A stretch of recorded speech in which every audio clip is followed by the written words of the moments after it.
మీరు మీ డేని ప్రాపర్‌గా డిజైన్ చేసుకుంటున్నారా? ఎందుకంటే మనకున్నది 24 గంటల సమయం. ఈ 24 గంటల సమయం ఎవరికైనా బిల్ గేట్స్ నుంచెల్లి బిచ్చగాడికైనా కూడా 24 గంటల సమయమే పడుతుంది.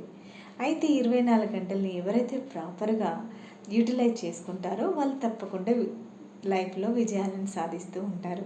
అయితే ఈ 24 గంటల సమయాన్ని ఎలా ప్రాపర్‌గా ఎలా ప్లాన్ చేసుకోవాలో చాలామంది తెలియక నాకు టైం సరిపోవట్లేదు, ఇది నాకు సరిగ్గా నేను అచీవ్ చేయలేకపోతున్నానని చాలామంది బాధపడుతూ ఉంటారు. అసలు 24 గంటల సమయాన్ని ఎలా ప్రాపర్‌గా ఎలా ప్లాన్ చేసుకోవాలో నేను చెప్తాను.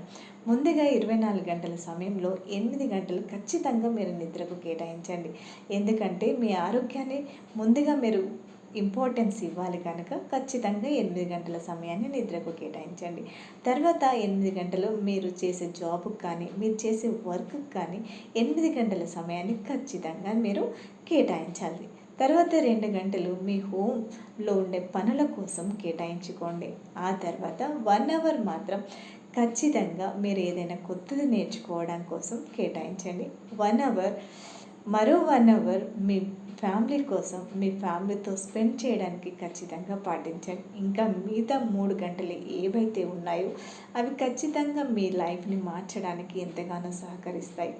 ముఖ్యంగా ఈ 3 గంటల సమయాన్ని మీరు కరెక్ట్‌గా ప్రాపర్‌గా వాడుకున్నట్లయితే మీ లైఫ్‌లో ఖచ్చితంగా మీరు అనుకున్న స్థాయికి చేరుకుంటారు. అదేంటంటే ఒక గంట సేపు మీరు మీకోసం ఏం చేస్తున్నారు, సొసైటీకి ఏం చేస్తున్నారు అన్నది కూడా చాలా చాలా ముఖ్యం. అలా ప్రతి గంటను, ప్రతి డేని, ప్రతి ఇయర్‌ని కనుక మీరు కరెక్ట్‌గా ప్రాపర్‌గా ఆర్గనైజ్ చేసుకొని మీ లైఫ్‌లో కనుక అప్లై చేసినట్లయితే ఖచ్చితంగా ఒక అందమైన జీవితాన్ని మీరు అనుభవించడానికి సిద్ధంగా ఉంటారు. మరి ఈ రోజు నుంచెల్లి మీ డేని, మీ వీక్‌ని, మీ ఇయర్‌ని ప్రాపర్‌గా ఆర్గనైజ్ చేసుకుంటారని నేను ఆశిస్తున్నాను. Thank you for watching.